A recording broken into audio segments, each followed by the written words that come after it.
I don't know about you, but I cried. That was really beautiful and very powerful to experience. Thank you so much. I'm going to welcome the panelists up onto the stage now, and we will each introduce ourselves. I'm going to share with you right now what the format is, and if you're standing in the back, I welcome you to come in. There are still some seats in the shade, many seats in the shade. If you'd like to come and sit down, please do. And we are now going to introduce ourselves briefly about the organizations that we work with, have, and the work that we do, and why we do it. And I would just like to say a deep gratitude to all of the Indigenous Wisdom Keepers who were on the stage just now, and who shared that with us. Thank you so much. I have, most of my activism feels informed by Indigenous wisdom that you are sharing, and I am so grateful, because I grew up in a culture where we didn't do ceremony and where we didn't have these same outlooks on life, and I have learned so much from the work that you put out, and thank you very much. So we will now begin. I will start by introducing myself briefly, and then I'll hand over to Lea. And then after that, we will each speak from, after each of us introduces ourselves, we'll speak from the point of view of the element that we are here to represent today. My name is Arizona Muse. I have been a model for a very long time in the fashion industry, and I realized about 8 years ago that I didn't know enough about where clothes were coming from. I thought, oh, they come in shops. And then I realized when I did a little research and did a little learning that in fact clothes are almost always grown for us by farmers in soil. And this for me was a huge moment of realization, because I hadn't considered a farmer when I got dressed in the morning. I hadn't said thank you to the farmers who grow my clothes. Like, I was accustomed to being grateful for the food that I was eating, and I was aware that that came from soil and from farmers. So I went on this learning journey to discover everything I could about the fashion supply chain and about farming, and where all these, right today I'm wearing tree fiber, and that's a very common material in the fashion industry. It's called viscose or tencel or rayon. It has a lot of different names, and it all comes from trees. And turning a tree into a textile is actually a very chemical-heavy process. The tree first, and energy as well. The tree first has to be cut down, then it has to be turned into wood chips, then it has to be bathed in a bath of chemicals to eventually turn into pulp, and from that pulp it can be made into a thread and into a textile. It will also be dyed along that process and or bleached. It's very toxic. That's just one example of one material. So this is why I started the organization called Dirt, and Dirt works with farmers to grow our fashion differently so that we can grow without chemicals, so that we can grow in a way that supports the earth in its regeneration and restoration that we need right now. And we are a fundraising organization. We raise funds and give them to farmers because that's what farmers need. We're very careful that every decision we make at the charity is always farmer-centered. What do the farmers need from us? Do they need Dirt to have more Instagram followers? Not really. Do they need us to fundraise for them and send everything we can out? Yes, they do, because farmers love their land. They want to be making the right decisions for their land, and they will if they have the financial ability to do so. So that's a little bit about Dirt, and I'll hand over to Lea. Thank you. Hi everyone, my name is Lea D'Auriol. I'm the founder of a nonprofit called Oceanic Global, and we focus on reconnecting people back to the ocean as the beating heart of the planet. We live on a blue planet, after all. And then what are tangible solutions that we can implement to come back into harmony? So we work across three main pillars. The first is education and campaigns, and that also has a grant giving. The second is working with industries to help them come back into balance. And the third is making sure that oceans is weaved in to all the narratives. So for example, we are at the largest climate change conference in the world, and oceans is still a secondary narrative. There's still a lack of understanding that oceans sustain the climate and all life on Earth. So that's a high level. Thank you. Hi everyone, my name is Charlot Magayi. I'm from Nairobi, Kenya, and I run an organization called Mukuru Clean Stoves. We manufacture improved cook stoves using recycled metal to enable families to avoid polluting the environment. So we work with local women business owners to distribute cook stoves, which is a simple thing. If you come from, the UK, the US, Australia even, the assumption is you just need to eat, responsibly. But then there's also cooking responsibly, and sometimes there are people across the world who are not necessarily able to do that. They cannot afford to do it, and they end up not just polluting the environment, but also putting themselves at risk of respiratory tract infections. So I will be speaking from the perspective of air. Thank you. Cool. Yeah. My name is Jacob Johns. I'm a community supported organizer. I use all human pronouns. I'm based in Spokane, Washington in the United States. Community supported organizer is basically me being a solo nonprofit group that I do independent organizing around social justice and environmental protection, both nationally, internationally. I'm also leading this year as my main focus the Indigenous Wisdom Keepers, which you just saw a wonderful performance of us doing a blessing. This delegation of folks have been coming together over the past year to really put their minds together and think about what kind of a life that we can make for the children of humanity. And the idea is for us to come together and not only just pray and to bless and to, vibrate in these spaces that it's so necessary to do so, but to condense our prayers and put them into tangible ways that we can utilize our ideas and our motives into contemporary climate policy that gives logic into a chaotic world. I'm so very proud of all of our delegates who have been working so diligently over the past years, coming together and over all of the language barriers and all of the time zones and all of the difficult conversations that we've had to have in order to get to this point. It's a miracle after miracle that has allowed us to be here, and it's such a wonderful project that so many of us have given our hearts and souls to. And so this is one of the ideas that happens when I have no board that I have to go get approval from. I can just go out, start raising money, and say, this is the project that we're doing.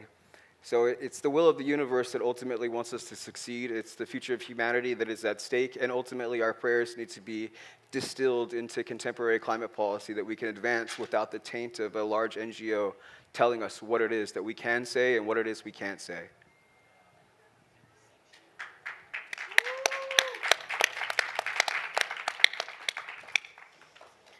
Now each of us will speak from the point of view of the element that we're representing. I'm representing earth, soil. So I am earth. I am underneath us all. I live in existence and relationship to the other planets around me. I send them love and energy all the time. They send it back to me. I grow many things. I'm very proud of the things that I grow. They're so alive. They have their own life force and spirit within them. I share so much love with them. And on the surface of me, I have soil. And many of my beings, they like to grow in my soil. My soil filters the rain. It catches the rain with love and filters all the rain. And if there's any impurities that fall from the rain, I'd take them out through the soil. And in my soil live trillions of teeny tiny little microorganisms, busy. They're having sex, they're making babies, they're eating and they're pooping, and they make more soil all the time. They even play. You human scientists, you don't measure play of microorganisms very often, but they do. And with my soil, I have watched so much happen. A long, long time ago, all of you humans used to sing and dance on me with bare feet. I could hear your song in my soil. It made me so happy.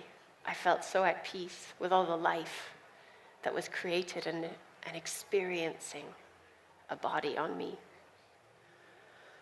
And then more recently, you don't dance on me so much, you don't sing to me so much.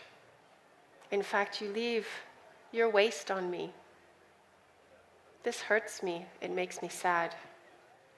I feel the waste, I feel the trash. I feel as the toxins, they seep into me through the rain that falls on me. You also irrigate me. You take water bodies and you change their direction and you pour them into me in places that I wasn't really supposed to have a lot of water in. I don't mind being dry in some places, and I don't mind being wet in other places. It just all is. What I would like from you humans is to know that you're learning about how to care for me again and how to live in relationship with me. Because I'm there. I'm ready to speak to you all the time. You just have to send your consciousness down to meet me. Sensitize yourself. Understand that I am always speaking to you. You just need to learn to listen again with things more than just your ears. I would like to see a future where all the humans are working in service to the restoration of what is beautiful on this planet, of healthy soil, of healthy water, of healthy living beings who thrive together and coexist and adore each other and spend time enjoying each other. This is the message I would like to give you from Mother Earth.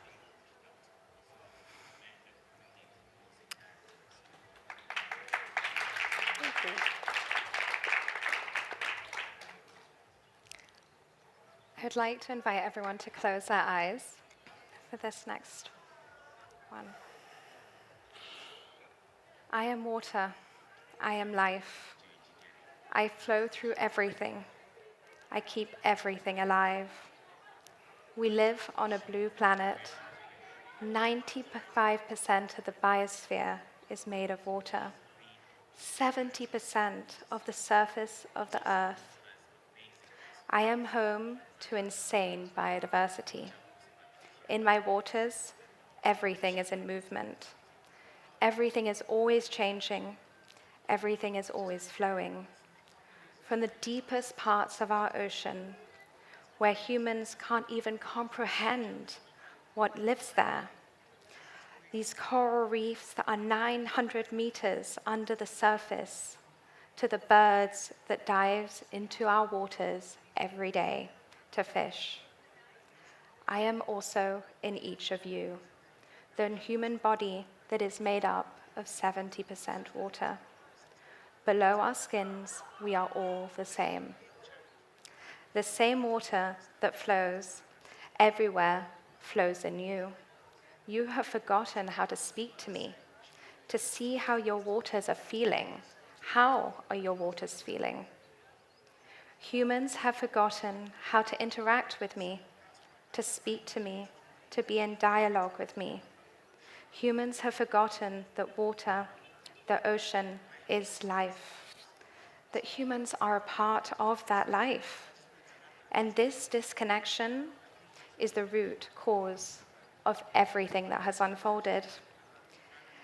This connection is alive in some, those that have been custodians for so long. Thank you. Everything you use, I am a part of, from the water used to create the cement around us to the fabrics that sit on your skin. How we transport things across the world, you use my waters. I am in every process. I am what binds everything together. You use me so carelessly right now. And once you weave with me, you create with me from a place of gratitude, you'll realize that I am abundant. I am not scarce.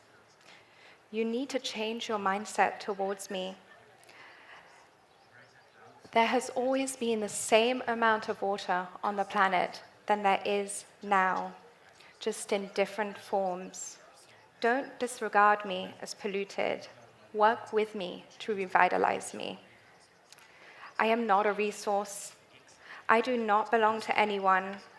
You cannot continue to put extractive practices and financial measures on me. We have always gone through cycles, but in the last 50 years, so much has changed.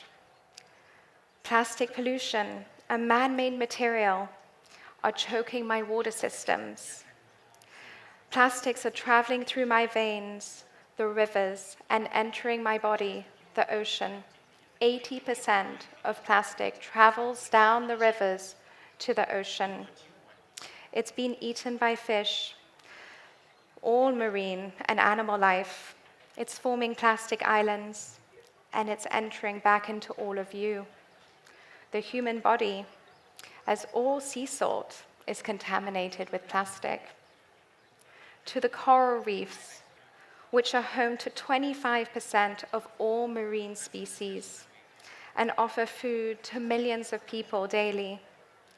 Over half the reefs have died in the last few decades, and we're expected to lose over 90% by 2050 if things don't change. Due to ocean acidification, life in my waters cannot continue to flourish as it has for millions of years. And now you want to try and mine me for your metals, for renewable energy. How can this energy transition continue to design on extraction and waste as part of its design? Me, the ocean, is being treated as our dumping ground, and my seas are being plumbished. I hold the key, and I am all in you. You just need to remember, water and the ocean. I offer the solutions. I, the water, sustains all life on Earth. Fancy words for these solutions: blue economy, nature-based solutions, blue carbon. Work with me to allow me to bring things back into the right rhythm. Become stewards again, where the land meets the seas.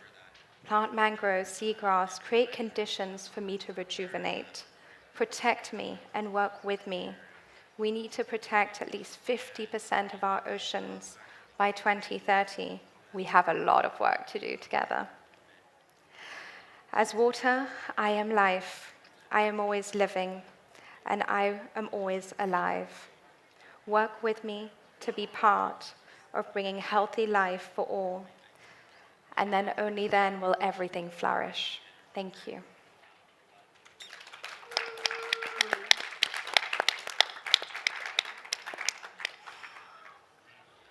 Thank you. If you can, please keep closing your eyes. It's 1923. You play, we play together.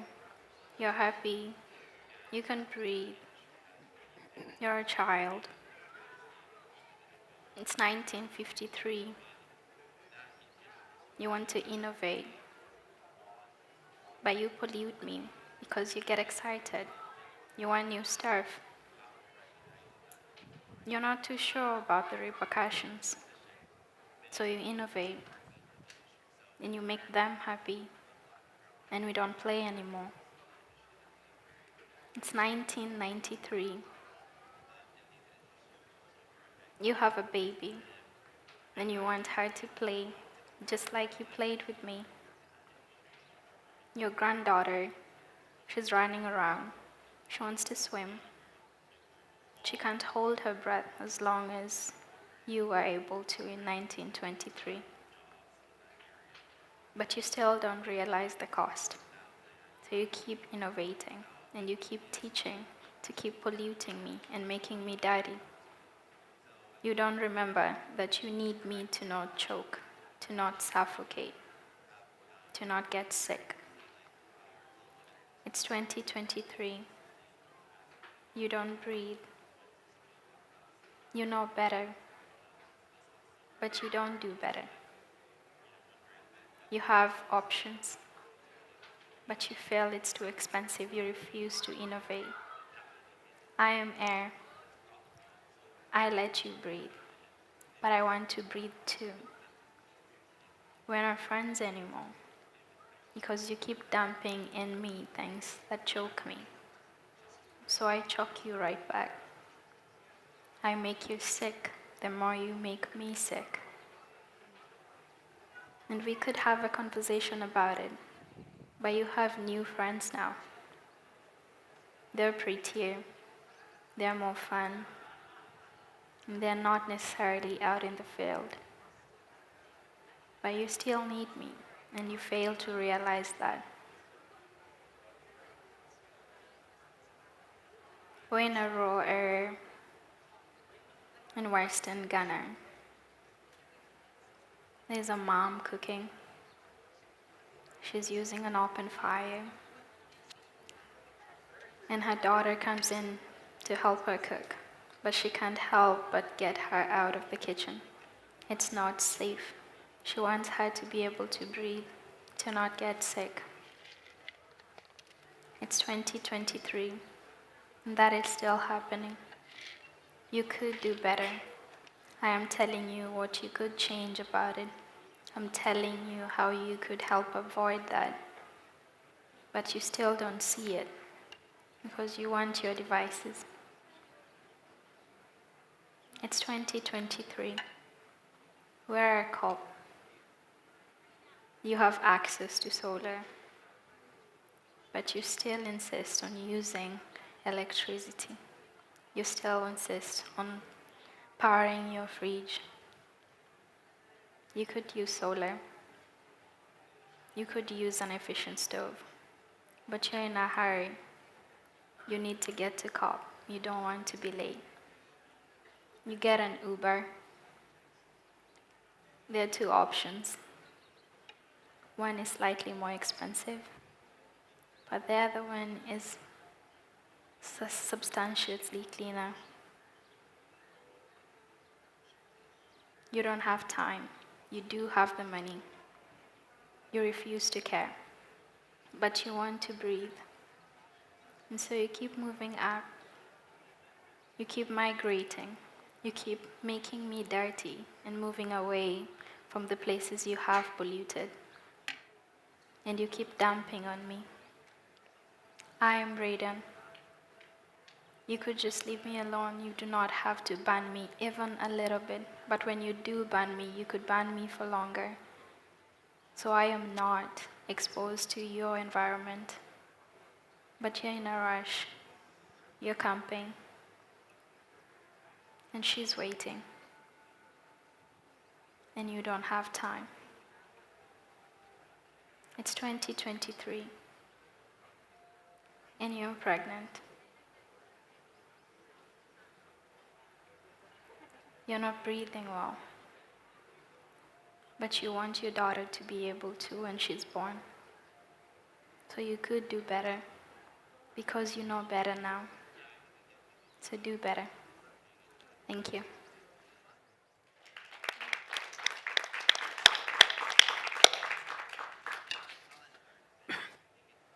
I am fire. We burn, we destroy, we decimate. We think of fire, we think of pain. We think of fire, we think of destruction. We think of fire, we think of the end.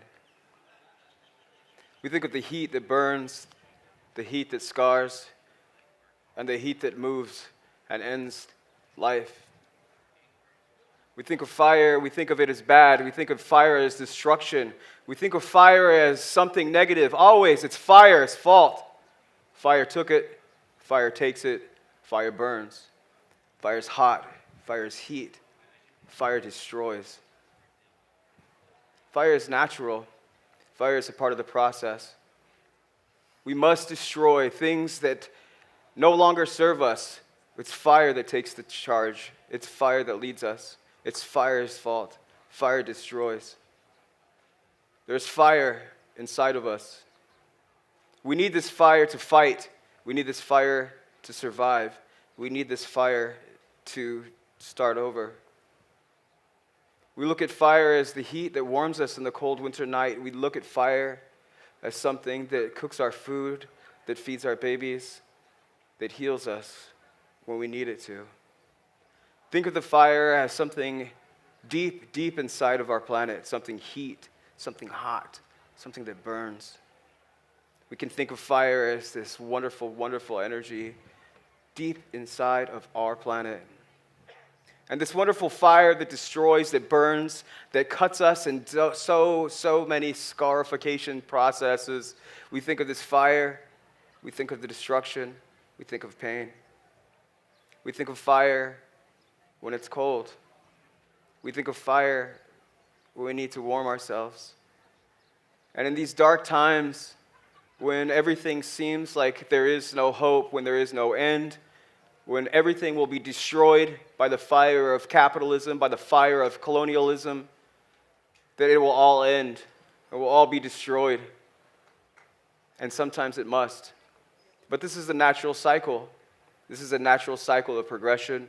This is how nature rebuilds.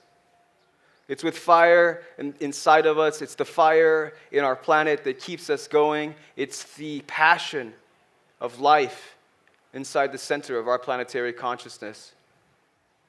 You must understand that this fire inside of the center of the planet is the fire inside of your heart. It beats your heart.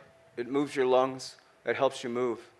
This fire that destroys continues life and moves us to start over. I invite you all to think of your heartbeat as it goes in and it goes out, pushing blood through your body, and feel the fire in your veins. Feel the fire of life given to you by our own planet, our own mother here. Understand that we have the power to destroy. We have the power to hurt. We have the power to decimate. But we also have the power to warm the hearts of those who cannot feel the wonderful power that we have. The fire inside of us continues to burn, whether or not we realize it. The power of earth is fire at the core, and that we have the power to connect our hearts to that center, the center of our earth, the center of our planet. I ask you all to take a moment, close your eyes, and feel your heartbeat. Feel it as it moves in, feel it as it moves out, and feel the fire burn inside the center of your being. Deep breathe of all of these things. It's important for us to feel the fire within ourselves. Open your eyes. Feel the power that you have inside of yourself. Understand that you're connected to the earth. You're connected to each other through the energy that moves your hearts, the energy that moves your lungs, the energy that moves the entire planet. It's this fire that will save us. This path to destruction is the path to creation. But we must not look at the destruction of systems that oppress, systems that destroy, as being the end. This is a new beginning, and our shift of fire from being destructive is our shift to owning our own power inside, our own power to heal, our own fire that warms us in the cold, cold, dark, hopeless future. The future is unwritten, but the power of passion, the power of life, the power of humanity is inside of us, and we must ignite the flame inside of everyone else that we come in contact with. Feel the fire as being something good.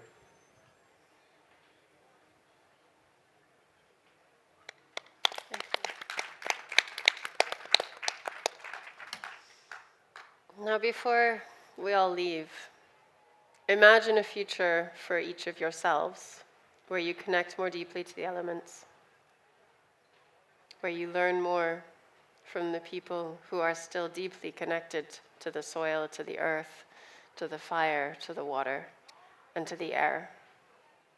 If you grew up like I did in a culture that had completely forgotten all of this, with messaging that made me feel like capitalism was very safe and comfortable, if there are things you have to unlearn around those ideologies and colonialism, use the power of the elements to help you to start unlearning these things and do it as rapidly as you can and share this as widely and far as you can. It is our responsibility now, each one of us living here on this earth, because we are in an emergency, social and environmental and spiritual. Thank you to everyone who participated. Thank you to the audience for participating. And I hope that we leave feeling changed forever.